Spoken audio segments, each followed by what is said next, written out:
I made a video recently highlighting some of the maritime choke points around the world, places where geography has played a little trick by funneling really important shipping routes into really narrow waterways. I love looking at maps, so here are some more. The Danish Straits twist between Germany in the south, Sweden in the east, and among the various islands of Denmark.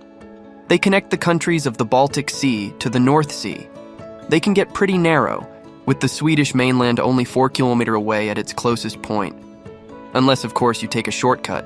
The Kiel Canal, or Nord-Ostsee Canal, will let you cut down the length of your journey by avoiding most of the straits. So why are the Danish Straits so important on a regional scale? Well, it's the only route by which some of the Baltic countries can transfer sea freight, as well as the usual answer: oil. Russia produces a lot of oil, and about 3 million barrels worth per day gets shipped through the Danish Straits. Another choke point that Russian oil has to navigate are the Turkish Straits, the Bosporus and the Dardanelles, which are both in Turkey. These straits connect the Mediterranean to the Black Sea. More accurately, the Dardanelles connects the Aegean Sea, which is part of the Mediterranean, to the Sea of Marmara, and the Bosporus connects the Sea of Marmara to the Black Sea. If you're from around here or know a bit about World War I, these names might be familiar to you. But for anyone needing a refresher, the Dardanelles is formed by the Gallipoli Peninsula protruding parallel along the coast of the Biga Peninsula. It's little more than 1 kilometer wide at its narrowest point, and is subjected to strong currents, making it a challenge to navigate. The Bosporus, on the other hand, is even narrower, at only 700 meters wide at its narrowest point.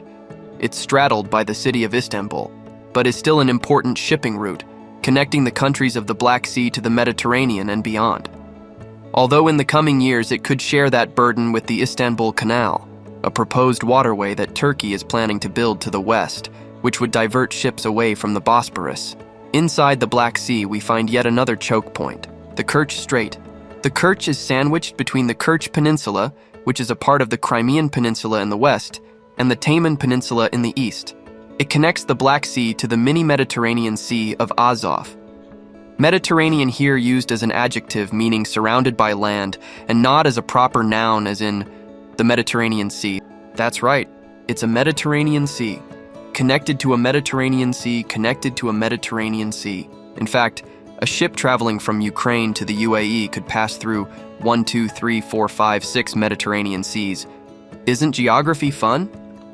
The final set of choke points for this video requires a bit of illustration. Imagine you're shipping goods between Europe and Asia. You could navigate the meandering, tortuous mess of choke points that is Europe, Africa, and Asia.